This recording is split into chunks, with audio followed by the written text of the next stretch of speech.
우리 함께 기도에 함께 찬양하겠습니다. 우리 함께 기도에.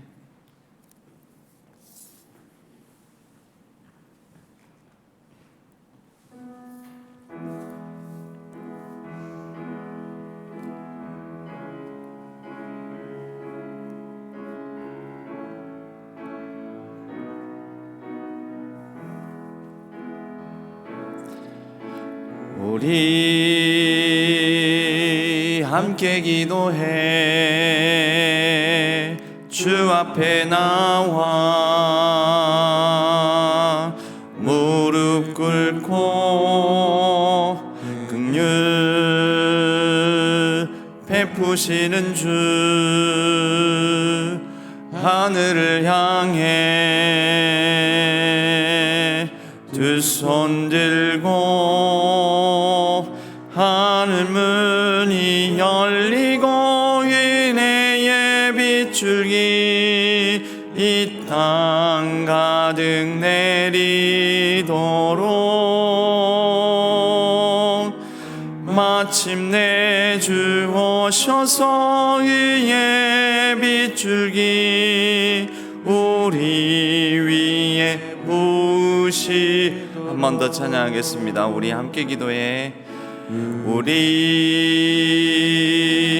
함께 기도해 주 앞에 나와 무릎 꿇고 긍휼 베푸시는 주 하늘 향해 두 손 들고 하늘 문이 열리고 은혜의 빗줄기 이 땅 가득 내리도록 마침내 주 오셔서 의의 빗줄기 우리 위에 부으시. 하늘 문이 열리고 하늘 문이 열리고 은혜의 빗줄기 이 땅 가득 내리도록 마침내 주 오셔서 의의 빗줄기 우리 위에 부으시도록. 하나님의 은혜와 긍휼 자비를 베풀어 달라고 우리 함께 기도하겠습니다. 이 나라와 민족을 위해서 같이 기도하겠습니다. 또 온 세계 열방 가운데 하나님의 평화를 더하여 달라고 우리 같이 기도하겠습니다. 오고 가는 흩어졌던 가족들이 모이는 이제 설 연휴 기간이 시작되었습니다. 모든 가족들이 안전하고 무사하고 또 모이는 자리마다 하나님께서 주시는 은혜와 평강이 넘치고 또 화목함과 사랑을 서로 나누는 복된 자리들 되게 해달라고 우리 주여 한번 부르짖고 간절히 합심하여 기도하겠습니다. 주여 하나님 아버지, 하나님 우리가 기도하오니 우리가 아버지 하나님 기도하는 모든 제목대로 하나님께서 선하게 응답하여 주시고 하나님의 긍휼과 자비를 베풀어 주시옵소서. 특별히 아버지 하나님 우리의 가정, 자녀, 손들 위에 은혜를 베풀어 주시옵소서. 이 나라와 이 민족 가운데 함께하여 주시옵소서. 속히 이 나라에 여러 혼란이 종식되고 이 나라에 하나님의 참 질서가 하나님의 평화가 온전히 가득한 땅이 될 수 있도록 도와주시옵소서. 하나님의 은혜의 소낙비를 허락하여 주시옵소서. 아버지 하나님 이 국가 상황으로 말미암아 눌리고 상하고 아픈 여러 아버지 하나님 경제적 상황들 또 여러 아버지 하나님 이웃들 위해 은혜를 베풀어 주시옵소서. 하나님 아버지 공의와 정의가 이 땅 가운데 온전히 흐르게 하여 주옵소서. 온 세계 열방 가운데 간섭하여 주시옵소서. 하나님 모든 전쟁의 땅을 아버지 하나님 굽어 살펴 주시옵소서.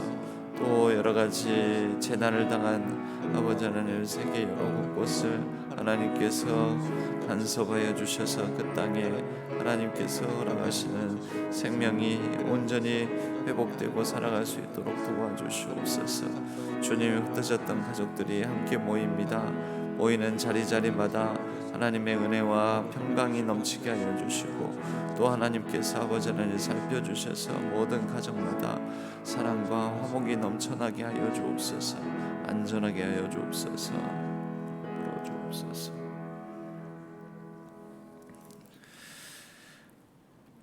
하나님 아버지, 흩어졌던 모든 가족들이 모이고 또 만나고 다시 헤어지는 자리마다 하나님께서 안전과 평화를 지켜주시고 또 긍휼과 자비를 베풀어 주셔서 모든 가족들이 모이는 곳곳에서 우리가 사랑으로 덕담을 나누며 화목하고 또 서로 덕을 끼치는 은혜가 있게 하여 주시옵소서. 범죄하는 일들이 없게 하여 주시고 또 사건 사고가 없게 하여 주시고 모든 가정의 은혜와 평강이 온전히 임하게 하여 주시옵소서. 세계의 열방 가운데 간섭하여 주셔서 전쟁의 땅에 속히 평화를 주시고 온 땅이 하나님의 생명을 온전히 누릴 수 있도록 도와주시옵소서. 재난을 당한 이웃들 위에 은혜를 베풀어 주시고 속히 일상을 회복하고 또 삶을 온전히 꿋꿋이 살아갈 수 있도록 힘과 용기를 더하여 주시옵소서. 이 나라에 하나님께서 참 질서와 평화가 온전히 가득하게 하여 주시옵고 하나님의 정의와 공의가 흘러 이 땅에 국정 질서와 국정이 안정되고 헌법 질서가 속히 회복될 수 있도록 도와주시옵소서. 우리의 일상을 하나님께서 붙드시고 여러 경제적으로 취약하고 눌리고 또 여러 아픔을 당한 가족들 위해 은혜를 베풀어 주시오며 특별히 몸이 아프고 상한 모든 심령들 위해 하나님께서 치유의 권능을 발하여 주심에 속히 병상을 털고 일어나게 하여 주시옵소서. 우리의 가정과 자녀 손들 위에 은혜를 베풀어 주시고 그 모든 걸어가는 걸음걸음 진로와 학업 일상의 생업의 현장 위에 하나님께서 함께하여 주셔서 형통한 삶을 살아가게 하여 주옵소서. 모든 것 하나님 손에 온전히 의탁하옵고 우리 주 예수 그리스도의 이름으로 간절히 기도하옵나이다. 아멘. 오늘 하나님께서 저희에게 주시는 말씀은 여호수아서 16장 1절에서 17장 6절까지의 말씀입니다. 여호수아서 16장 1절에서 17장 6절까지의 말씀, 이 말씀을 교독하겠습니다. 므낫세 지파를 위하여 요셉 자손이 제비 뽑은 것은 여리고 샘 동쪽 곧 여리고 곁 요단으로부터 광야로 들어가 여리고로부터 베델 산지로 올라가고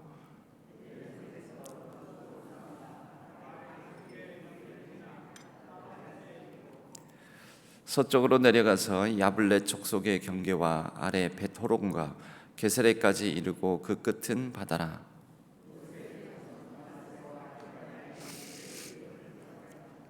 에브라임 자손이 그들의 가족대로 받은 지역은 이러하니라. 그들의 기업의 경계는 동쪽으로 아다롯 앗달에서 윗 베도론에 이르고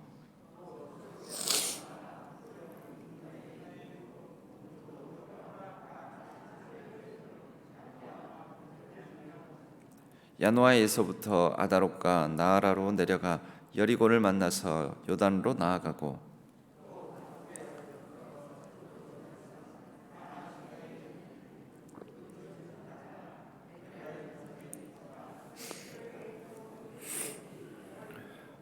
그 외에 므낫세 자손의 기업 중에서 에브라임 자손을 위하여 구분한 모든 성읍과 그 마을들도 있었더라.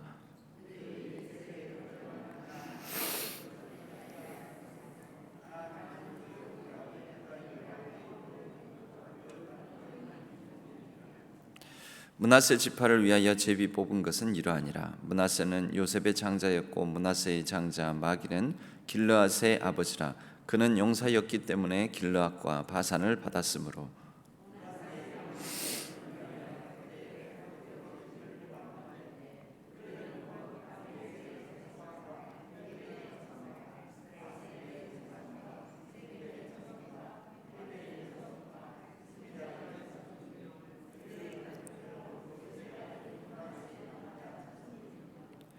헤벨의 아들 길르앗의 손자 마길의 증손 므낫세의 현손 슬로브앗은 아들이 없고 딸뿐이요 그 딸들의 이름은 말라와 노아와 호글라와 밀가와 디르사라.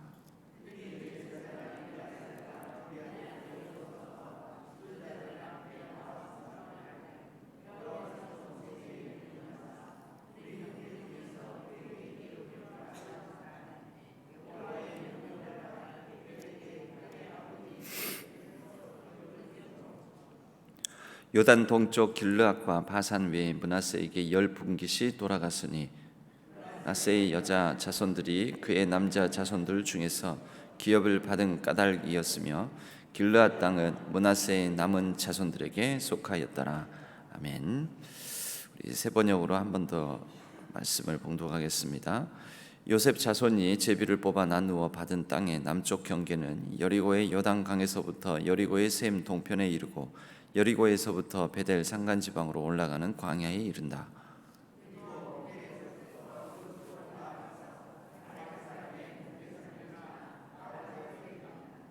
서쪽으로는 야블렛 사람의 경계선으로 내려가서 아래쪽 베토론 경계선을 지나 게셀에 이르고 그 끝은 지중해에 미친다.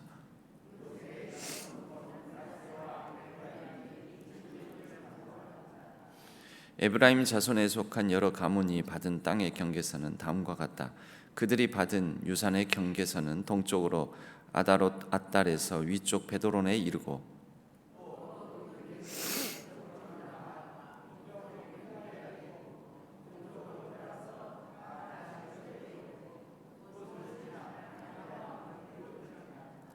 야노아에서부터는 아다롯과 나아라로 내려가다가 여리고에 미쳐서는 요단강으로 나아가고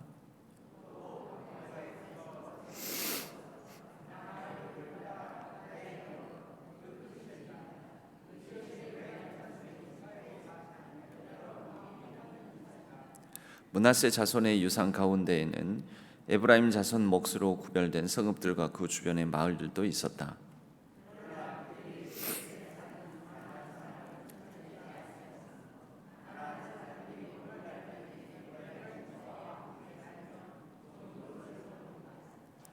요단강 서쪽 땅 일부는 요셉의 맏아들인 므낫세 지파가 제비를 뽑아서 나누어 가졌다.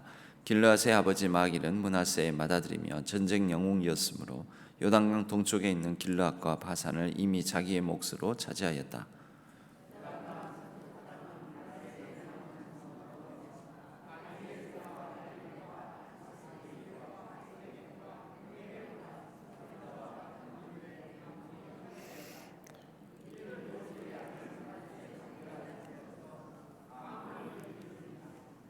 므낫세 자손 가운데 슬로브앗이라는 사람이 있었다. 므낫세의 아들 마길은 길르앗을 낳고 길르앗의 아들 헤벨은 슬로브앗을 낳았는데 슬로브앗은 딸만 낳았으며 아들이 없었다.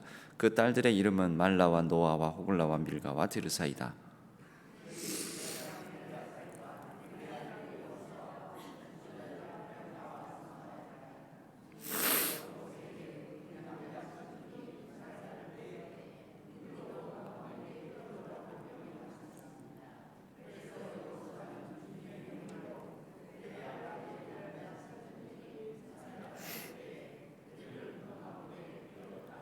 그래서 요단강 동쪽의 길르앗과 바산 땅 밖에도 므낫세에게 10몫이 더 돌아갔다. 므낫세 지파의 딸들이 아들들 가운데 끼어 유산을 받았기 때문이다. 길르앗 땅은 므낫세의 남은 자손들의 몫이 되었다. 아멘. 이것은 하나님의 말씀 여호수아서의 말씀입니다. 오늘은 이 말씀을 바탕으로 슬로브앗의 딸들이 보여준 것들, 슬로브앗의 딸들이 보여준 것들이라는 제목으로 말씀의 은혜를 나누겠습니다. 오늘은 이 16장부터 17장 6절까지의 이 내용은 요셉 지파에게 분배된 땅, 요셉 지파에게 분배된 땅에 대한 내용입니다. 요셉 지파는 하나님으로부터 이 장자의 축복을 받았습니다. 이 장자의 축복은 구체적으로는 다른 아들들에 비해서 비교하자면 다른 아들들보다 장자의 몫으로는 2배를 받는 것입니다. 2배, 두 몫을 받는 거죠.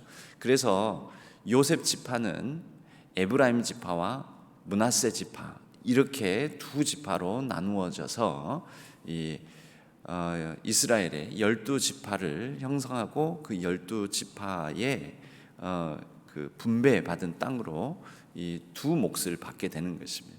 다른 데는 뭐 유다 지파, 베냐민 지파, 뭐 루벤 지파 이렇게 그 야곱의 아들들 그 한 몫이었지만 요셉만큼은 요셉 지파의 땅 이렇게 딱 묶어서 있는 게 아니라 요셉의 두 아들인 므낫세, 에브라임 이렇게 해서 두 몫을 받게 되었습니다. 이것이 구체적으로 장자의 축복의 내용입니다.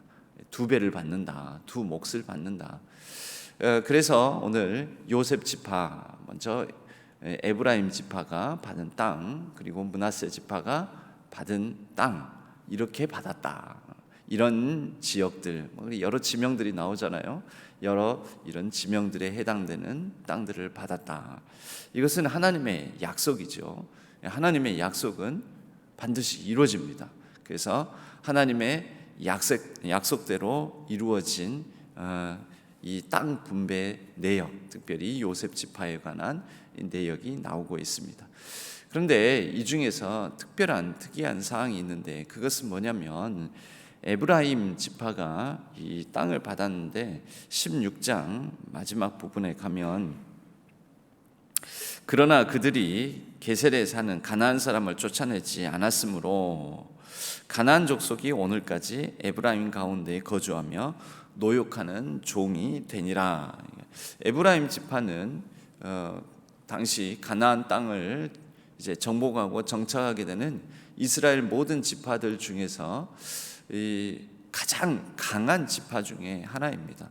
나중에 북이스라엘의 10개의 지파가 북이스라엘에 속하게 되는데 북이스라엘 지파들 중에서 가장 강하였기 때문에 남유다에는 두 지파, 그런데 남유다를 대표하는 지파는 유다 지파, 북이스라엘 10개 지파를 대표하는 지파는 에브라임 지파, 이렇게 쌍벽을 이룰 정도로 유다 지파와 쌍벽을 이룰 정도로 그렇게 수도 많고 강하고 번성한 그런 지파였습니다.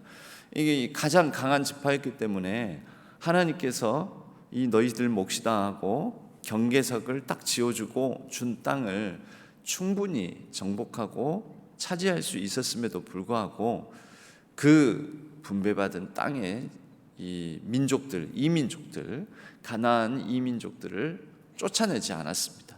그냥 같이 살았습니다. 왜냐하면 그것이 그들의 편의에 더 좋았기 때문입니다.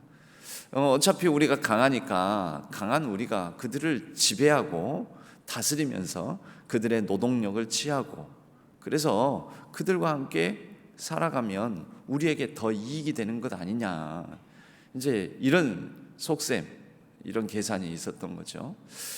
여러분, 하나님께서 주신 약속이면 하나님께서 주신 약속은 단순히 땅이 약속이 아닙니다.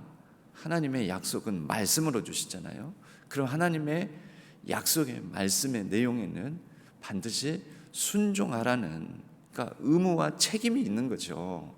그런데 에브라임 지파는 의무와 책임은 조금 소홀하게 하고 하나님께서 주신 땅이라는 권리, 특권, 하나님의 약속으로 주신 그 권리만 누리는데 급급했다라는 거죠. 그러니까 권리, 자신이 누릴 것은 취하고 또 이행해야 될 것은 소홀히 하고, 이러면 안 됩니다.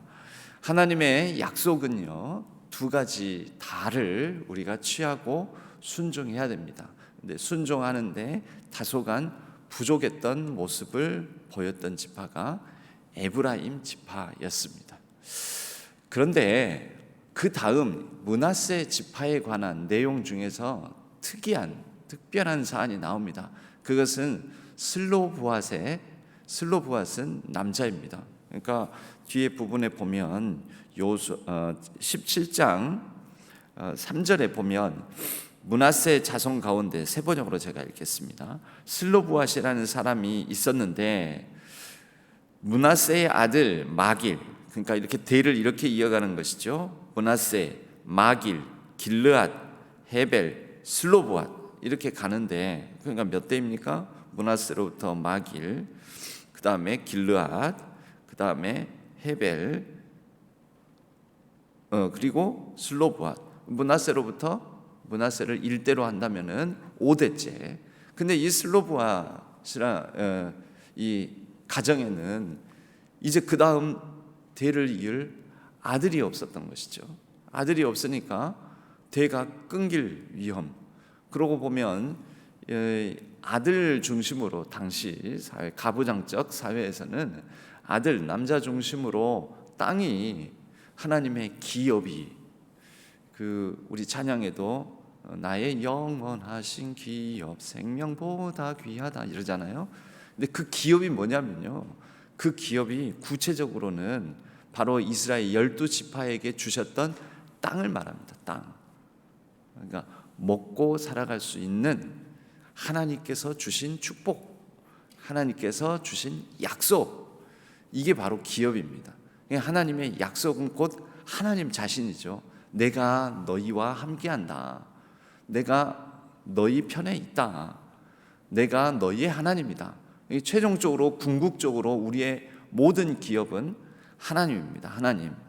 그런데 바로 이 하나님과 더불어서 슬로브앗의 가문은 하나님과 더불어서 이 하나님께서 주신 땅을 가지고 살아가게 되는데, 아들은 없고 딸만 5입니다. 그 딸 5의 이름은 말라와 노아와 호글라와 밀가와 디르사, 이렇게 5이 있었는데, 이 딸에 이르러서는 땅을 못 받으니까 이 딸들은 어떻게 살아갑니까?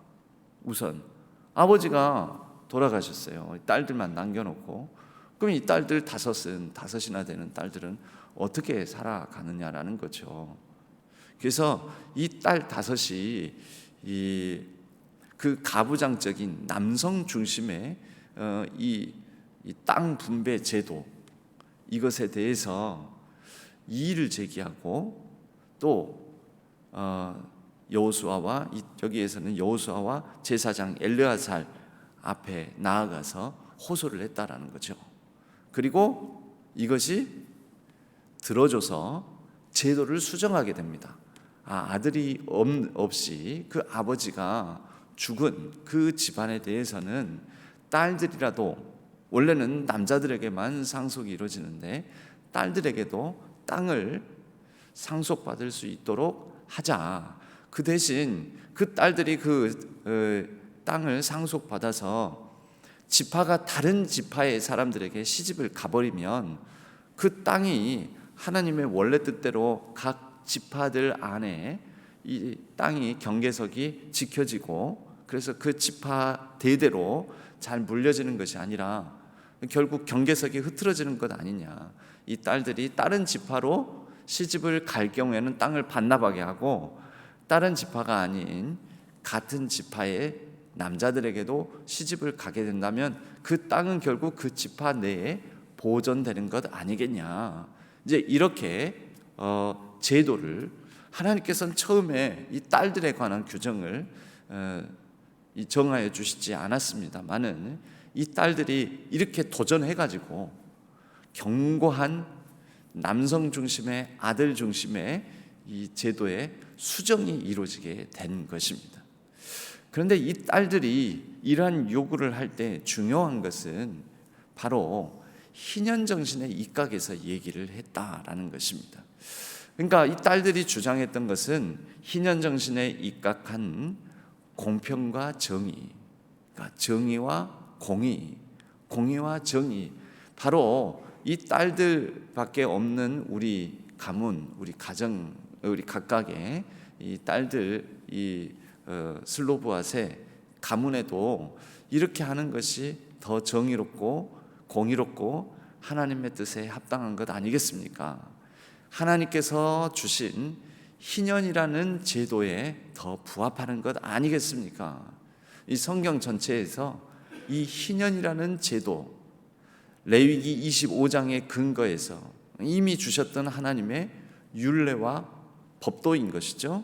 그 율례와 법도의 근거에서 이미 갖춰져 있는 하위 제도, 남성 중심의 그런 제도에 도전장을 내민 유일한 여인들이 바로 이 슬로보아스의 딸들입니다. 그래서 그들이 바로 이 희년을 붙들고 공평과 정의로운 방식이 이것 아니겠습니까? 그 슬로보아스의 이 5 딸들은 하나님의 말씀에 이 거역하고 위배하고, 아까 그 에브라임 지파처럼 얻을 것만 얻고 지켜야 될 것은 지키지 않고 그런 것입니까? 아니면 얻을 것도 없고 본인들이 주장할 수 있는 하나님의 말씀, 하나님의 약속의 말씀에 특권도 누리면서 또 동시에 그들이 이 하나님의 말씀을 지키는 것, 그러니까 그 전보다 이 제도보다도 더 강력한 것은, 더 상위 법은 희년 제도, 희년 법이었는데 그 하나님의 말씀도 놓치지 않고 지킨 것입니까? 그러니까 단순히 땅에 대한 욕심 때문입니까? 아니면 이 땅을 취하는 그들의 권리를 주장하면서 동시에 하나님의 말씀의 정신이 이루어지도록 그들은 요구한 것이라고 볼 수 있겠지요. 이 슬로보아스의 딸들이 보여준 것은 하나님께서 이미 주신 제도 가운데에도 혹 이 인간 사회에서 이루어져야 될 부분들에 대해서 미처 제대로 규정되어 있지 않은 사안에 대해서 더 큰 하나님의 말씀의 약속의 근거에서 믿음으로 담대하게 당시 체제에 대해서 도전했고, 그리고 도전한 대로 그들은 놀라운 제도의 개혁, 변경이 일어날 수 있도록 하였으며, 또 실제적으로는 그들에게 땅이 분배될 수 있도록, 그래서 이 슬로보아스의 딸들 때문에 그때 당시에 아들 없이 딸만 남겨놓은 이스라엘의 모든 12지파 가운데 이 므낫세의 자손 슬로보아스의 가문에만 적용된 것이 아니라 12지파 모든 가문과 가정들, 지파들 가운데 이 규정이 적용되게 됩니다. 그러니까 참 놀라운 일인 것이죠. 여러분, 이것이 바로 슬로보아스의 딸들이 보여준 참 믿음이고 참 순종인 것입니다. 결국 슬로보아스의 딸들은 이스라엘 전체 공동체에 하나님의 온전하신 희년 정신, 바로 의가 실현될 수 있도록 했으며, 그리고 공동체가 더욱더 굳건히 서 갈 수 있도록 제도의 개혁이 이루어질 수 있도록 했고, 공동체의 평화를 가져다 준 것입니다. 여러분, 우리는 하나님의 말씀에 근거해서 때로는 나라와 민족과 또 우리 사회의 공동체, 우리 가정 공동체를 위해서 하나님의 말씀을 잘 읽고 그 가운데 말씀 안에 담겨져 있는 뜻을 잘 새겨보면서 필요하다면 이 사회, 이 민족 여러 제도들 가운데 이것은 약간, 모든 제도가 완벽한 것은 아니니까요, 시행 과정에서 불공정하거나 또 불이하게 그 제도가 시행될 위험도 있으니까요, 하나님의 말씀을 읽는 가운데서 하나님의 말씀이 우리에게 주시는 도전이 있을 경우에는 그 하나님의 말씀의 원래 취지와 그 하나님의 말씀의 원래 정신을 따라서 때로는 제도 변경을 요구할 수 있어야 됩니다. 여러분, 그것이 진정한 순종인 것입니다. 이거 하나님의 말씀에 근거해서 만든 제도야. 근데 모든 제도는 허점이 있습니다. 또 시행하는 과정 속에서 미처 놓치고 있는 부분들도 생깁니다. 제도는 완벽하지 않습니다. 그러나 하나님의 말씀이 그 제도에 앞서서 제도에 비해서 완전합니다. 그러면 그 하나님의 말씀에 근거해서 끊임없이 우리에게 있는 지금 우리가 익숙하고 당연한 것으로 여기는 모든 제도에 대해서도 한번 되짚어보고 생각해보고 고칠 것은 없는가 확인해보고 그렇게 도전하면서 나아가는 것이 진정한 믿음이요 또 올바른 순종이라는 것입니다. 그래서 우리 개신교는요, 이 개신교의 개자는 고칠 개자이죠. 고치다. 개혁교회, 우리 개신교를 한편으로는 개혁교회라고 합니다. 개혁이라는 말을 영어로 리폼이라고 합니다. 리폼드 처치, 리폼드 처치, 폼을 다시 바꾼다. 제도나 하나님 뜻에 혹시 어긋나는 것이 있으면 시대가 변하면 제도도 바뀌어야 되는데 시대는 변했는데 제도는 그대로다. 시대가 변했다는 것은 무엇입니까? 상황이 바뀐다는 거죠. 100년 전에는 생각할 수 없는 미처 헤아리지 못했던 새로운 상황들이 생긴다는 거죠. 그럼 상황이 새롭게 생기면 시대가 바뀌면 그것에 따라서 폼도 바뀌어야죠. 제도도 리폼 되어야 하는 것입니다.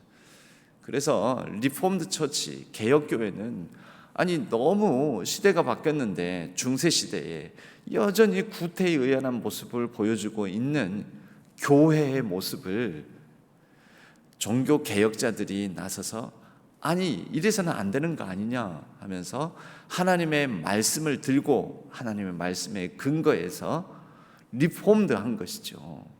그래서 나온 게 개신교입니다. 루터와 깔뱅, 멜라니톤 이런 사람들에 의해서 츠빙글리 이런 사람들에 의해서 리폼드 처치가 카톨릭 처치로부터 리폼드 처치가 나오게 된 것입니다. 그런데 리폼드 처치는 1500년대, 1600년대에 그렇게 개혁하여서 나온 개신교는 완벽합니까? 1500년대, 600년대에 비해서 이제 한 500년이 지났는데 그럼 또 시대가 달라졌잖아요. 그때는 생각하지 못했던 미처 헤아리지 못했던 상황들이 펼쳐지고 있지 않습니까? 그래서 이런 시대에 다시 우리가 리폼드 해야 되는 것이죠. 개혁교회는 그래서 끊임없이 개혁되어야 된다. 리폼드 처치는 끊임없이 리폼드함으로써 리폼드 처치, 개혁교회의 정신을 지켜나갈 수 있는 것입니다. 우리 신앙교회는 올해 100주년을 맞이하죠. 100주년을 맞이한다. 50년이 희년이니까요. 희년을 두 번째 맞이하게 됩니다. 희년 정신이 그것입니다. 다시 새롭게 50년이 지나면서 50년 동안에 여러 그 제도 안에서 제도권 안에서 세대가 바뀌고 또 땅을 분배받은 대로 땅을 물려받고 살아가다가 이 땅들의 경계석이 막 흐트러집니다. 어떤 집은 농사가 잘 되고 안 되고 그래서 땅이라도 팔아서 먹고 살아야 되니까 땅을 팔게 되고 그래서 원래 주인 몫이 지켜지지를 않고 어떤 사람은 땅이 늘어나 있고 어떤 사람은 땅이 줄어들어 있고 심지어 그래서 땅을 다 잃어버리고 어떤 집은 심지어 땅뿐만 아니라 자신의 자유까지도 박탈당하고 또 빚을 많이 지게 되고 그러면 50년째 되는 해에는 희년에는 하나님께서 이것을 다 리폼드해라 리셋해라 원주인에게 땅은 돌려주고 또 종되었던 자유를 잃어버린 사람들에게는 풀어줘서 자유를 얻게 하고 빚을 지고 빚에 눌려있는 사람은 그 빚을 탕감해줘라 이렇게 리폼드해라는 것이죠. 슬로보아스의 딸들이 보여준 것은 바로 이러한 희년의 근거에서 미처 헤아리지 못했던 제도를 보완하게 한 것이고 공동체를 더욱더 평화롭게 정의롭게 유지하게 하는 리폼드였습니다. 우리 신앙교회도 이 100년이 지나오면서 또 최근 50년 끊어서 보면 50년 지나오면서 우리에게 리폼, 리셋 해야 될 것이 무엇인지를 잘 헤아려 무엇보다도 사람이 온전한 그리스도인으로 세워지고 우리 교회가 하나님의 뜻에 합당하게 리폼드되어서 리셋되어서 하나님 말씀의 근거에서 온전히 사람과 사람이 모인 교회가 온전히 든든히 서갈 수 있는 귀하고 복된 한 해가 될 수 있기를 바랍니다. 그러기 위해서는 우리가 하나님의 말씀으로 리폼되어야 됩니다. 하나님의 말씀의 근거에서 리셋되어서 그렇게 될 때 우리 신앙교회가 하나님 뜻 안에서 리스타트, 새롭게 시작하게 될 줄로 믿습니다. 오늘 우리 함께 말씀을 생각하면서 함께 찬양하겠습니다. 우리 함께 기도에 아까 불렀던 찬양 다시 한번 찬양하겠습니다.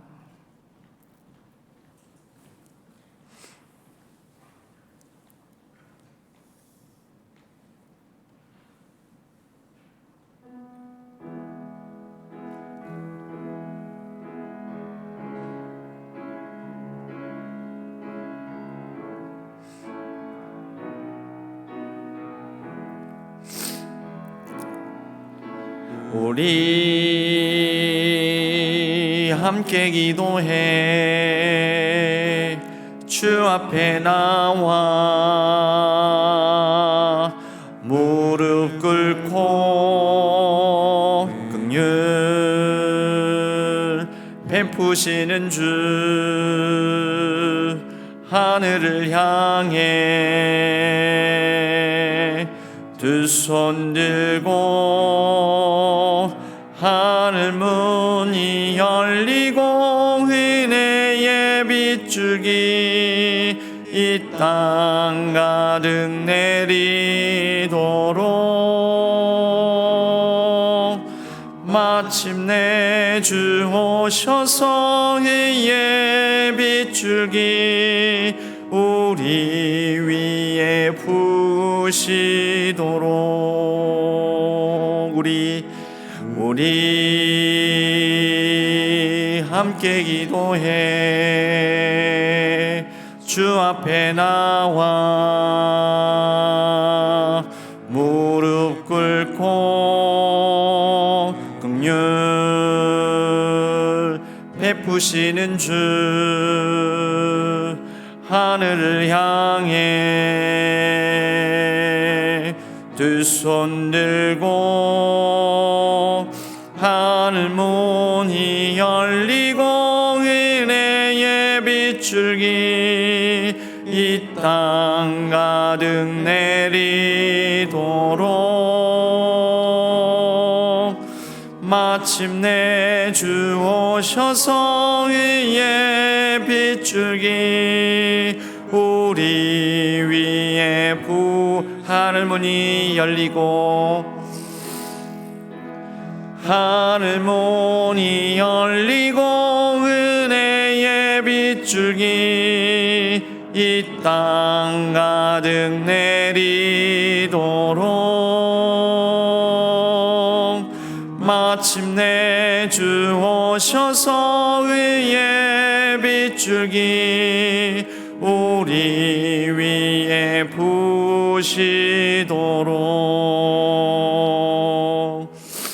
우리 함께 다 같이 기도하겠습니다. 기도하실 때 하나님의 말씀의 근거에서 하나님의 말씀의 취지를 따라 하나님의 뜻에 따라 우리가 리폼, 리셋, 리스타트 할 수 있도록 도와달라고 또 우리 교회가 100주년을 맞이한 해에 그렇게 새롭게 사람과 교회가 정말 하나님의 말씀으로 온전히 바르게 세워질 수 있도록 하나님의 은혜를 구하는 기도를 같이 드렸으면 합니다.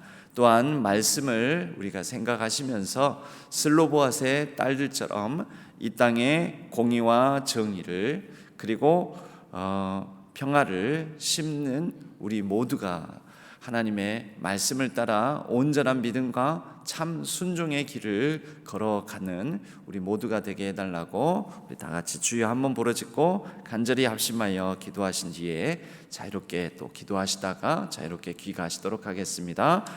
주여 하나님 아버지, 하나님 아버지, 오늘 말씀을 듣고 우리가 또한 하나님의 말씀의 그 뜻을 따라서 도전하고 여러 가지 미처 미비했던 당시 제도에, 또 견고한 남성 중심의 가부장적 제도에 도전하였던 하나님의 딸들, 하나님의 사람들